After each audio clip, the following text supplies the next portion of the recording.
What a good day it is. A new chapter of Boku no Hero Academia is out, and with it, a new Boku no Hero Academia spin-off series came out as well. If you're unaware, which I've actually yet to read it myself, but there was a spin-off that came out today alongside of this, week's Boku no Hero Academia chapter, and apparently it's a spin-off series. It doesn't actually relate to what's currently going on with the manga right at this moment, but there is a spin-off series that came out today, and I'm definitely going to be reading it later today. So today is a good day. It's a very good day for Boku no Hero Academia fans. I mean, we got the chapter early, we got a spin-off series that started with the first chapter translated. Today is a good day. So, let's talk about Oyama, Naval Laser Boy, the Naval Laser. So, he gets some character development, and I remember earlier on, arc or two ago, you remember the arc to where he literally didn't, try to stand up and fight for his allies, his team. He literally watched, people get taken away or hurt. You remember that in the Force? That was a couple arcs back.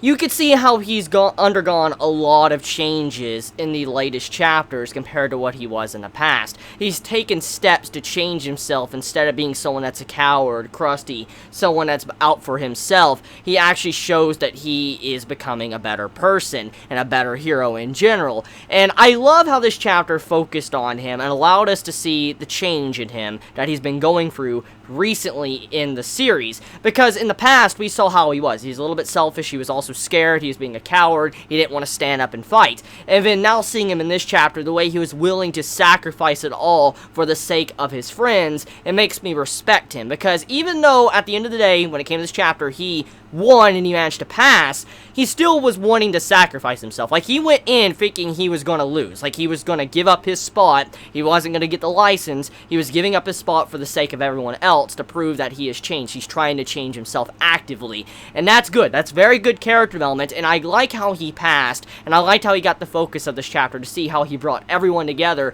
to work together to be able to pass. Because if you think about it, if it wasn't for Oyama, the Naval Laser Boy, honestly, probably a lot of the class would have lost. A lot of A1 would have probably have lost and been, shoved out of this entire exam because they didn't all meet up together to work together. Everybody was kind of scattered off, and thanks to Oyama putting the big laser in the sky, it made other people come to him, not just enemies, but also friends to help out. And so all of, UA was able to work together to be able to defeat the other schools while they used their quirk abilities. And if there's one thing that UA has really learned with their time of being in the school and being in a team, they've learned teamwork. They've learned how to really bond together and use each other's quirks to kind of help each other out. And you get to see that displayed in this chapter, how all the characters that have been slowly building up throughout the series, these side characters that, getting a little bit of screen time here and there throughout the entirety of Boku no Hero Academia, they all work together to overcome the issues. And even though everybody, all the other schools know all sorts of information about UA, they know about their quirk abilities, they know about,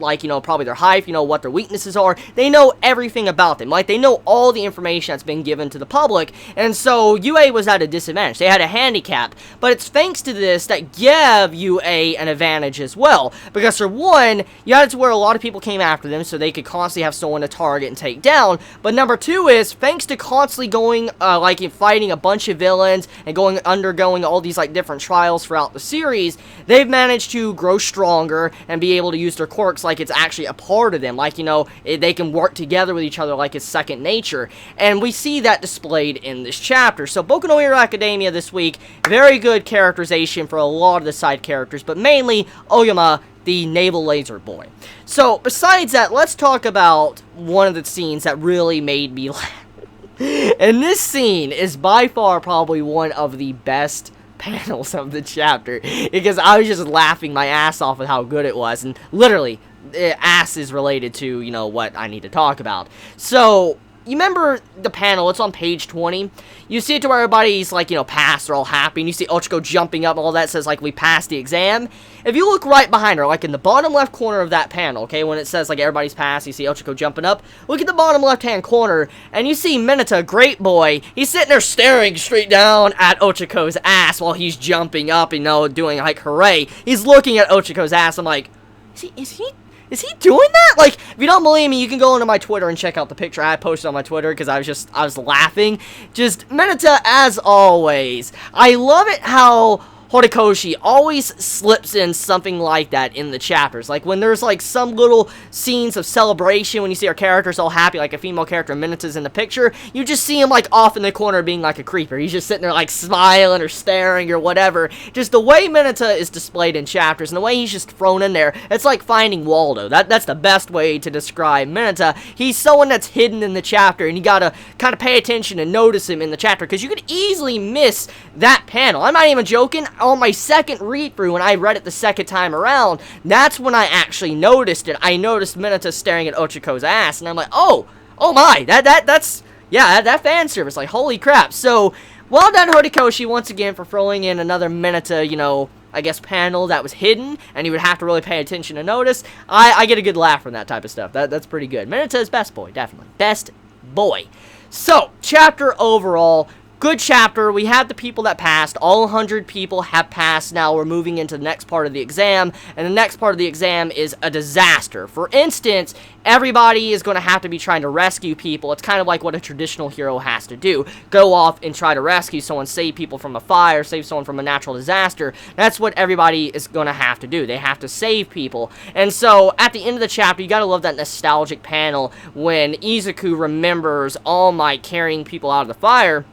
You see Izuku think back on that, and he remembers it in his mind. A very nostalgic panel. I love seeing that panel, seeing All Might back in his prime, doing stuff like that. And this is kind of what, you know, Izuku's been waiting to do for a very long time. He's getting to showcase his abilities as a hero. He's being able to try to save some people. It's actually his first big step into becoming a true hero. So, well done, Izuku, and I can't wait to see how you handle this upcoming exam. Apparently, Bakugo knows about Izuku's One for All. And as we know, a long time ago in the earlier portions of Boku no Hero Academia, Izuku was trying to talk to Bakugo about his ability, and eventually he didn't tell the entirety of it, but he kind of said it was like a borrowed power. And in this latest chapter, you see it to where Bakugo is kind of keyed in all the key points together, and he kind of knows what's going on now, because if you remember, in the arc where All Might was fighting All for One, you had that entire live broadcast, and you had it to eventually to where All for One was talking to Izuku. He's like, you're next, I'm coming for you. And what this meant is that he's coming for Izuku because he knows Izuku has One for All inside of him, and Bakugo looked at Izuku at that moment, and kind of it all clicked together. He realized what was going on at that moment. So this chapter confirms that Bakugo does know about Izuku's ability, and now he knows kind of he got it from All Might, because now he said that borrowed power in this chapter. So that's about it when it comes to this chapter. Let me know your thoughts in the comments below. I love you all so much. You have a wonderful day or night wherever you live. Please be safe. Chibi out.